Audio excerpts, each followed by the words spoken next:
విద్యా వ్యవస్థలో అక్రమాలపై క్రైస్తవ జనసమితి సిజేఎస్ పోరాటం చేస్తుంది. Inter board secretary Hyderabad Rangareddy Medchal జిల్లా ఇంటర్మీడియట్ అధికారుల తీరుపై సిజేఎస్ ఈ పోరాటాన్ని కొనసాగిస్తోంది.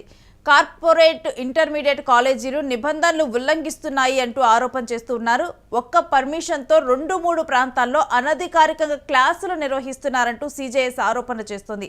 అకాడమీల పేరుతో ఇంటర్మీడియట్ కాలేజీలు నడుస్తున్నాయంటూ సిజేఎస్ పేర్కొంటోంది.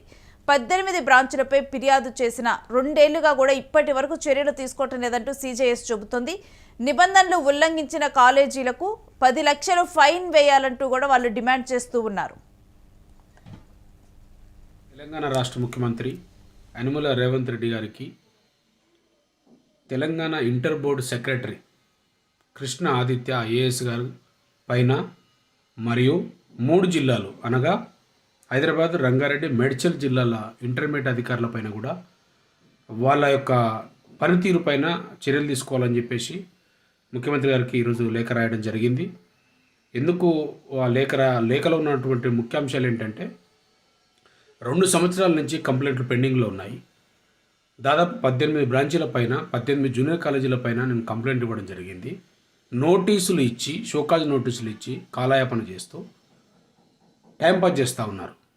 సో ఒక్కొక్క కాలేజీ నిబంధనలు ఉల్లంఘించినందుకు బోర్డ్ ఆఫ్ ఇంటర్మీడియట్ రూల్ ప్రకారంగానే ఒక్క బ్రాంచ్కి 10 లక్షల రూపాయల జరిమానా విధించాలి. అది విధించకుండా టైంపాస్ చేసుకుంటూ కాలయాపన చేస్తూ సెక్రటరీ జిల్లాధికారులు ఉన్నటువంటి స్థాయి అధికారులు ఏం చేస్తున్నారంటే బోర్డు సెక్రటరీ పైన వాళ్ళపైన ఇట్లాంటివి ఆరోపణలు చేసుకుంటా మాకేం సంబంధం లేదు, బోర్డు సెక్రటరీ మొత్తం బాధ్యత అని చెప్పేసి తప్పించుకుంటా ఉన్నాం. ఇది మంచి పద్ధతి కాదు. మీ పనితీరు మారాలి. ఒకవైపు ముఖ్యమంత్రి గారేమో పెద్ద ఎత్తున మీరు ఫీల్డ్ విజిట్ చేయండి, కళాశాలను మీరు విజిట్ చేయండి, గ్రౌండ్లోకి వెళ్ళి మీరు విజిట్ చేయని చెప్తే మీరు ఎక్కడ కూడా చైర్ల నుంచి బయటికి వెళ్ళకున్నట్టుగా కార్పొరేట్ కాలేజీలకు కొమ్ము కాస్తూ ఇట్లాంటి నిర్ణయాలు మంచి పద్ధతి కాదు.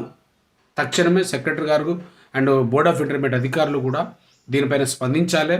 ముఖ్యమంత్రి గారు కూడా సీఎం ఆఫీస్ కూడా దీనిపైన స్పందించి ఇమ్మీడియట్లీ వాళ్ళకు ఆదేశాలు జారీ చేయాలని చెప్పి దాదాపు 2 కోట్ల రూపాయలు ప్రభుత్వానికి రావాల్సిన సొమ్ము కార్పొరేట్ కళాశాలల దగ్గర ఉంది. మీరు బాధ్యతాయుతంగా పనిచేయండి, ప్రభుత్వానికి రావాల్సిన 2 కోట్ల రూపాయలను పెనాల్టీలు విధించాలని చెప్పేసి క్రైస్తవ జనసమితి రాష్ట్ర అధ్యక్షునిగా నేను డిమాండ్ చేస్తా ఉన్నాను. మా ప్రతినిధి సాయిని అడిగి తెలుసుకుందాం. సాయి, సిజేఎస్ ఆరోపణలు అదేవిధంగా డిమాండ్ల గురించిన డీటెయిల్స్ ఏంటి? ఇక్కడ తెలంగాణ 2025 విద్యా సంవత్సరం పూర్తి కాకముందే కార్పొరేట్ కళాశాలలు అడ్మిషన్ల ప్రక్రియ ప్రారంభించింది. ఇక్కడ పిఆర్ఓలను నమ్మించి అదేవిధంగా గ్రామస్తులకు పంపించి తల్లిదండ్రులు అదేవిధంగా జిల్లా హై స్కూళ్లను అందులో ఉన్న టీచర్లను పరిచయం చేసుకుని హై స్కూల్ లో ఉన్న డేటా మొత్తాన్ని కూడా కలెక్ట్ చేసుకుని ఫోన్ నెంబర్లు అన్ని కూడా సేకరించుకొని తల్లిదండ్రులకి కార్పొరేట్ కళాశాల యొక్క ర్యాంకులను ఆకర్షితమైన అదేవిధంగా వాళ్ళకి ఇంత ర్యాంకులు వస్తున్నాయి, ఇన్ని ర్యాంకులు వస్తున్నాయి, మా కాలేజీలో చేర్చండి అని చెప్పి కూడా తల్లిదండ్రులకి చెప్పి ఏఐ వీడియోలను అన్ని కూడా తయారు చేసి విద్యార్థులకు తల్లిదండ్రులకు సమాచారాన్ని చేరవేస్తున్నారు. మీ పిల్లలను డాక్టర్ చేయాలనుకుంటున్నారా, లేదంటే ఐపీఎస్ చేయాలనుకుంటున్నారా, అయితే మా కాలేజీలో చేర్చండి, మా కాలేజీలో చేర్చండి అంటూ కూడా ప్రమోషన్ల మీద ప్రమోషన్లు చేసి కాలేజీల్లో అడ్మిషన్లు అయితే చేర్చుకుంటున్నారు. ఇవన్నీ కూడా తప్పని చెప్పి ఆల్రెడీ సిజేఎస్ ప్రేమ్ కుమార్ అధ్యక్షులు తెలంగాణకు సంబంధించి ఆయన కూడా ఫిర్యాదు చేయడం జరిగింది. దీని గురించి మొత్తం కూడా ఆల్రెడీ నోటీసులు కూడా జారీ చేయడం జరిగింది. ఒక్కొక్కరి దగ్గర మొత్తం చూసుకుంటే మొత్తం 1,80,000 నుంచి 2,80,000 వరకు కూడా ఫీజులు వసూలు చేస్తూ ఉన్నారు. పల్లెల్లో ఎవరైతే విలేజెస్ లో ఉంటా ఉన్నారో వాళ్ళనే టార్గెట్ గా చేసుకొని ఎవరైతే పిఆర్ఓలు కాలేజీలకు సంబంధించి పిఆర్ఓలు ఉన్నారో వాళ్ళు మాత్రమే పల్లెల్లోకి వెళ్ళి తల్లిదండ్రులని టార్గెట్ గా చేసుకుని వాళ్ళ పిల్లల్ని చేర్పిమని చెప్పి కూడా ప్రెషర్ పెట్టి మరీ చేర్పించుకుంటున్నారు.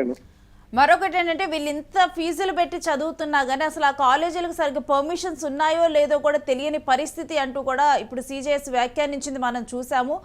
అంటే ఒక దగ్గర పర్మిషన్ తీసుకొని అదే పర్మిషన్ వేరే ప్లేసుల్లో పెట్టుకొని వేరే క్లాసులు రన్ చేసుకుంటున్నారు. అకాడమీ అని చెప్పి పర్మిషన్ తీసుకొని ఆ ప్లేసులో ఇంటర్మీడియట్ కాలేజీలు పెట్టుకుంటున్నారు.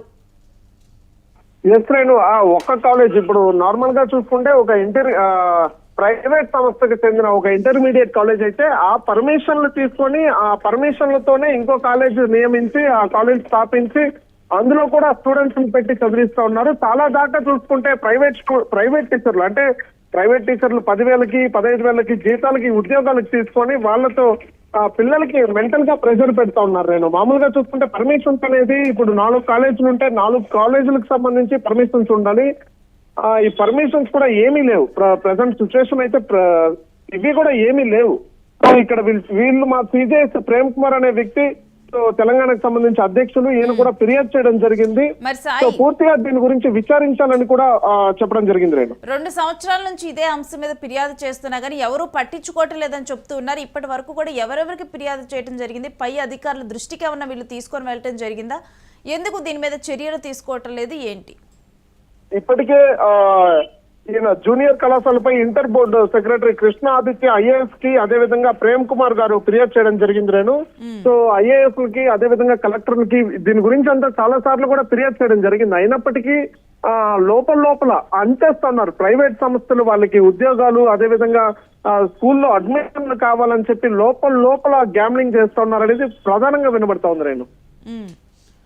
రైట్, మరి నెక్స్ట్ దీని మీద ఇప్పటికీ కూడా 10 లక్షలు ఫైన్ వేయాలంటూ డిమాండ్ చేశారు. ఇప్పటికీ కూడా పట్టించుకోకపోతే దీని మీద ఈ ఉద్యమంలో ఏ విధంగా ముందుకు వెళ్ళాలనుకుంటున్నారు వాళ్ళు? ఎస్ రేణు, ఆల్రెడీ ప్రేమ్ కుమార్ అనే వ్యక్తి దీని మీద ఫిర్యాదు చేయడం జరిగింది. ఆల్రెడీ 1,80,000 నుంచి 2,80,000 వరకు కూడా వసూలు చేస్తా ఉన్నారనేది ముఖ్యంగా వినిపిస్తున్న వార్త. దీని గురించి రెస్పాండ్ అవ్వకపోతే ఖచ్చితంగా కఠిన చర్యలు అదేవిధంగా రోడ్ ఎక్కుతామంటూ కూడా ప్రేమ్ కుమార్ అనే వ్యక్తి క్లియర్ గా చెప్పడం జరిగింది. దీని గురించి అధికారులు ఏమనుకుంటున్నారో ఇంకా తెలియాల్సింది రేణు. ఆల్రెడీ సిజిఎస్ సంబంధించి మొత్తం కూడా డాక్యుమెంట్స్ అందించారు. ప్రైవేట్ కళాశాలలో ఇలా జరుగుతోందని చెప్పి కూడా క్లియర్ గా చెప్పడం జరిగింది. వాళ్ళ సైడ్ నుంచి ఎలాంటి రియాక్షన్స్ రాలేదు. సో అయినప్పటికీ ఈసారి కూడా గట్టిగా ఫైట్ చేస్తాం, కలెక్టర్ దగ్గర కానీ ఐఏఎస్ దగ్గర కానీ ఖచ్చితంగా వెళ్తాం మేము అని చెప్పి కూడా క్లియర్ గా చెప్తా ఉన్నారు. నేను ఎట్టి పరిస్థితుల్లో ఇప్పుడు ఇది కానీ లోపల ఏదైనా గ్యాంబ్లింగ్ జరిగితే ఖచ్చితంగా విద్యా సంఘాలు అదే విధంగా ఎస్ఎఫ్ఐ స్టూడెంట్స్ వీళ్ళందరూ కూడా రోడ్డెక్కి ధర్నాలకు దిగుతామంటూ కూడా క్లియర్ గా హెచ్చరించారు. నేను రైట్, స్టే విత్ సాయి, మీ దగ్గర నుంచి మరిన్ని డీటెయిల్స్ తీసుకుంటాం. ఇక సిజేఎస్ ఏదైతే పోరాటం చేస్తూ ఉందో ముఖ్యంగా కూడా పలు ఆరోపణలు చేస్తూ ఉంది. కొన్ని అకాడమీలు అని చెప్పి కూడా పర్మిషన్ తీసుకొని ఆ ప్లేస్లో కూడా ఇంటర్మీడియట్ కాలేజీలు నడుపుతూ ఉన్నారు. మరొక వైపు ఒక్క దగ్గర పర్మిషన్ తీసుకొని వేరే ప్రాంతాల్లో క్లాసులు నిర్వహిస్తూ ఉన్నారు అంటూ కూడా దానికి సంబంధించి ఏ కాలేజీలు అలా చేస్తున్నాయి అనేది కూడా మొత్తం డీటెయిల్స్తో సహా కూడా మెన్షన్ చేయడం జరిగింది. తన కంప్లైంట్ కాపీలో 2 సంవత్సరాలకు కూడా తాను కంప్లైంట్ చేస్తున్నా కానీ దీని మీద చర్యలు తీసుకోవటం లేదు. ముఖ్యంగా కూడా దీనివల్ల కూడా చాలామంది తెలిసి తెలియక కూడా తల్లిదండ్రులు అంతంత ఫీజులు కట్టలేక పిల్లలు కూడా నష్టపోతూ ఉన్నారంటూ కూడా ఆయన చెబుతూ ఉన్నారు. ఇప్పటికైనా కానీ దీని మీద చర్యలకు ఉపక్రమించాలంటూ కోరుతూ ఉన్నారు. లేని సమయంలో కూడా ఇంకా ఉద్యమాన్ని తీవ్రతరం చేస్తూ దీని మీద పోరాడుతూనే ఉంటానంటూ కూడా ఆయన స్పష్టం చేస్తున్నారు.